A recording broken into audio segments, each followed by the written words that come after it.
Hey guys, back for day two. So today y'all are gonna be going over, if you're looking at the remote learning packet, we are still on week one. We are gonna be doing notes, slides 35 through 52 on the CAT PowerPoint or Unit 8 PowerPoint. And y'all's assignment at the end of the day is gonna be the CAT's A to Z assignment that I'm going to end up going over with you guys. To go on ahead and jump in the PowerPoint, today we're going to go over long-haired cat breeds. I don't think there's quite as many as we went over with the short-hair cat breeds, but I guess that we'll see. So first one up is the Balinese and Javanese. A lot of these cats you're going to see are going to look very, very similar to the Siamese cats, where they're darker on their points, like their face, their ears, their feet, and their tail, and then lighter on the body with blue eyes. It's going to be really important to try to find different ways to differentiate between all of these ones that we're going to go over today. The Balinese and Javanese, to me, they're exactly the same as a long-haired Siamese. They act exactly the same way. They're warm, they're vocal, they're persistent. And again, the eyes are deep blue. So here's just some more pictures of them. A relatively standard, I guess, cat breed. You could say nothing like super duper special or interesting about them. They're just like a long-haired Siamese cat. The second one is the Burman. Again, we're seeing that coat pattern that's really similar to the Siamese. The difference between the Burman and the Balinese and Javanese is going to be two different things. One, the Burman is going to be a lot bigger. The Balinese and Javanese, they're only going to be about like maybe 8 or so pounds, whereas the Burman is going to be closer to that 10-pound plus range. They're definitely closer to a larger sized cat. Their coat is going to be a lot fluffier, and it's going to be silky, which is going to be a good thing if you want a long-haired cat that you don't have to consistently brush. Because their hair is so silky and long, it doesn't actually end up matting a whole lot or very often, which means of all of them, they're a relatively low maintenance cat breed. When it does come to socialization, though, they do enjoy like a busy house. They like other cats, other animals, they like people. They want to be around and up in the middle of everything. Another physical difference is going to be that they have, where's my mouse? They have little bitty shoes on. Their feet are going to be white. This is a characteristic that is standard to the Burman. So when you see this, when you see the white feet, you need to automatically go Burman. And then again, we see the blue eyes. The eyes are big, they're round. They're not necessarily like a cat eye shape, which is almost kind of ovally. And their ears have a rounded tip. They're not super pointy sticking off the top of their head. So you see they got white feet, front and back legs, and they've got kind of rounded ears. All right, so this one is just a long-haired Manx. If you go back and you look at the PowerPoint, the short-haired cats, you'll see the regular Manx. This is the Kimrick long-haired Manx. They still, characteristic to the Manx, don't have a tail. They're still a large cat. They still act very similarly to the short-haired Manx. The only thing is that they're just going to be fluffier. They're going to have more hair on their body, and their hair is going to be longer. They can still come in a bunch of different colors, but they're just long hair is essentially the difference.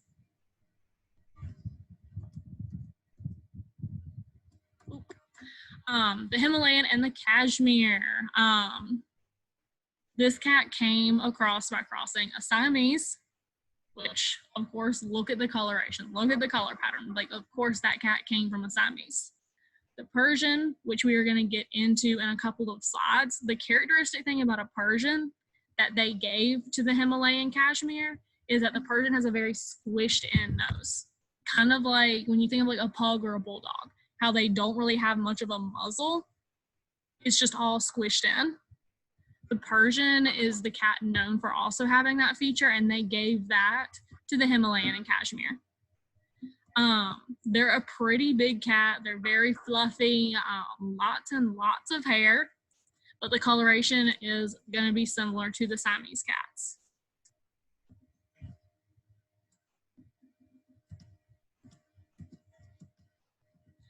This is one of my favorite ones to go over because look how big this cat is.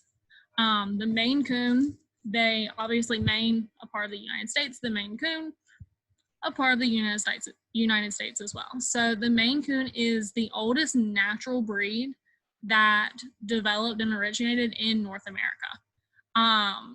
They're really big cats. They love being outdoors. They love hunting. Like, these are the cats that if you let them outside, they're definitely going to bring you a bird. They're huge. They're predatory. They can get their standard range is 12 to 18 pounds. So that's almost double the size, depending on how big your cat is. It's probably double the size of your average cat. My cats are all anywhere from the like 7 to 10 pound range. So you get a large Maine Coon, he's going to be twice as big as my cats. Most of the time you're going to see them in this brown tabby kind of color, and that's due to their hunter kind of nature. They want to be a color that's going to blend in. So evolutionarily, the brown tabby is the color that's stuck around because that is the one that allows them to hunt and live best outside. They're able to blend in. You don't see a whole lot of white because animals are going to be able to see that. You don't see a whole lot of orange or crazy color patterns. You see brown because that's going to be the best camouflage for them. The interesting thing about the Maine Coon is that they can squeak. Rather than meowing, typically they're going to do this kind of like squeaky chirp kind of deal when they see something that they want to hunt. Simba will do this sometimes too. So here's some pictures. They can come in different colors, but the brown is going to be the most common. Here is a video of a Maine Coon chirping. Gonna fast forward some.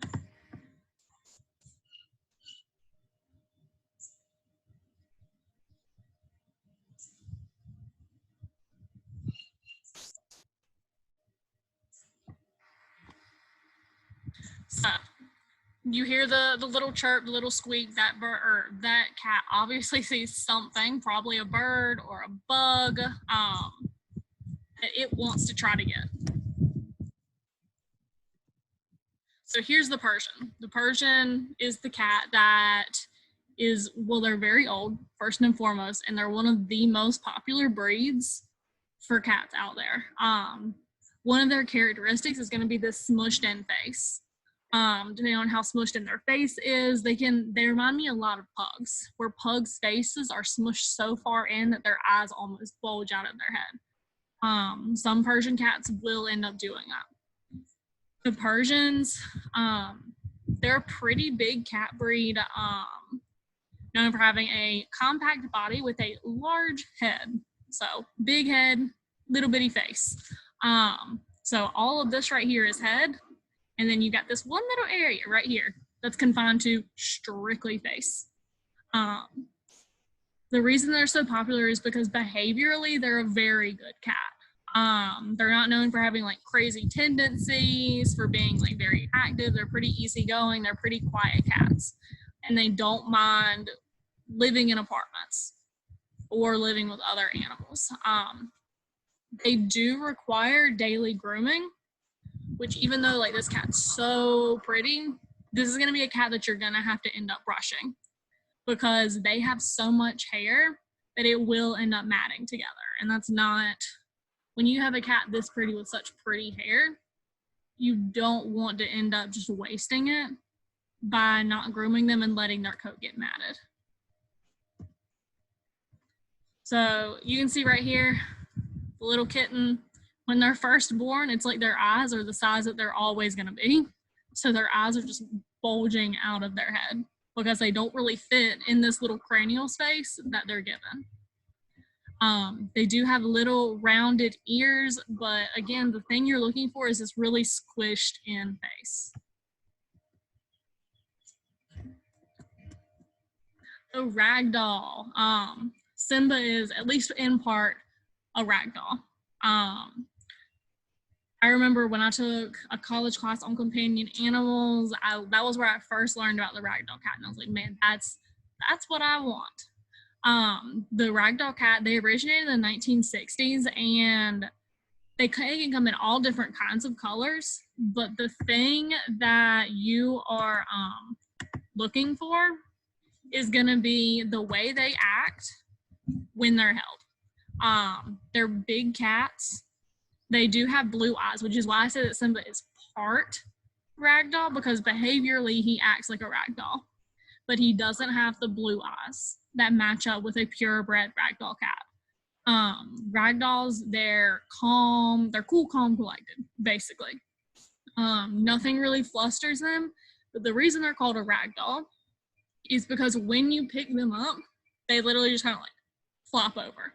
It's almost like they're playing possum, but it's just that they really don't care how they're held. They just kind of go limp. And that can be when you're picking them up, when you're holding them, when you're putting them down. Like when I put Simba down, he literally just kind of like crumples, because that's what the ragdoll does. So here is a video of a ragdoll kitten. I'm just gonna fast forward through it. You can see this kitty is perfectly fine having this going on. Does not care that it's hanging upside down.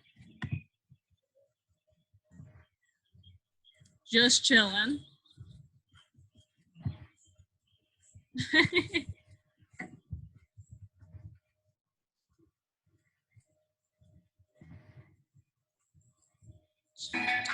Rock back and forth, stand on your head. The cat's like, cool, it's fine. Like, does not care that this is going on.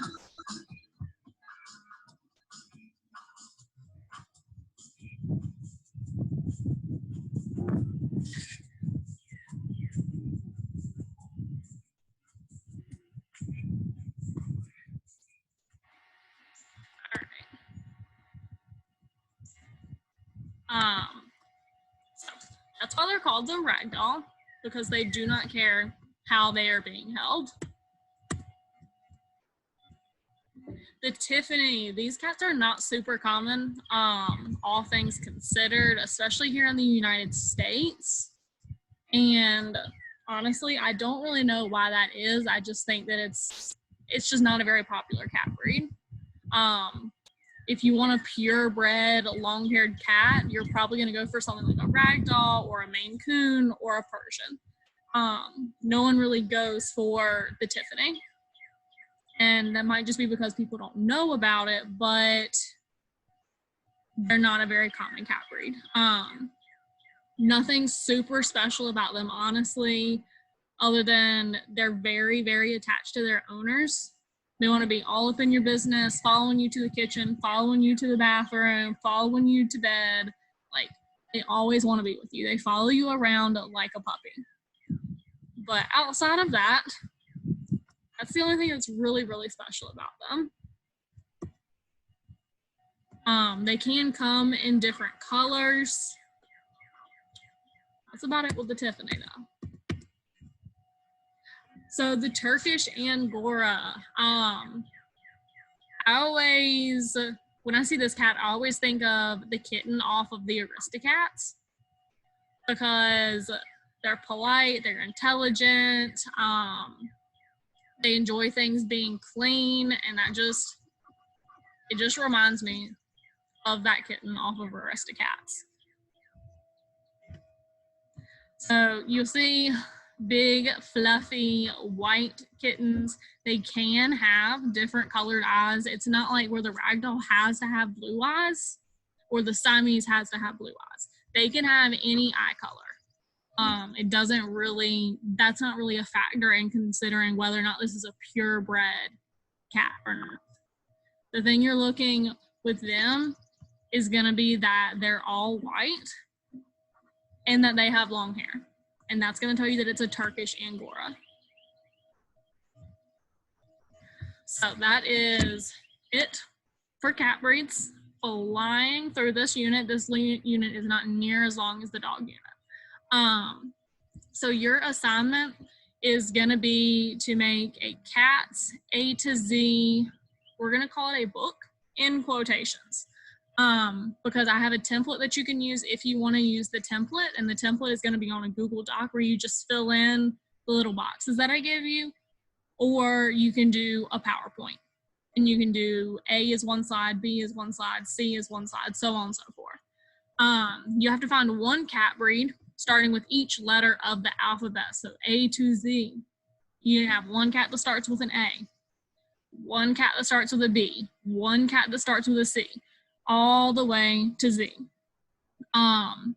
Each letter of the alphabet should have a cat breed, should have like a 2-sentence description of the breed, where it originated from, any special characteristics, physical, or the way they act. Anything special about them. The ragdoll is called the ragdoll because it flops over. The Siamese has to have blue eyes, like 2-sentence description on what makes this cat breed, and then a picture of that breed. You can either compile it in a book format on Google Slides or PowerPoint, or you can use the template that I give you, which I'm going to get ready to show you the template. One thing to note is that for your submissions, you're not going to find a cat starting with an I. You're not going to find a cat starting with a Q. You're not going to find a cat starting with a Z. And you're not going to find a cat starting with an X, but for the X, you're going to do a crossbreed. So a Himalayan and a Tiffany gives you X breed. Or a Bombay and a Burmese give you this breed. Other than that, though, other than I, Q, and Z, you need to have one cat breed per letter. So, well, this will go back. Here's the template that you can use. You don't have to use it. For A, you would give me the Abyssinian and tell me the color that the Abyssinian comes in and one other special thing about them. And then you're going to go to Google and you're going to paste a picture of an Abyssinian cat in there. Do the same thing for B, so on and so forth.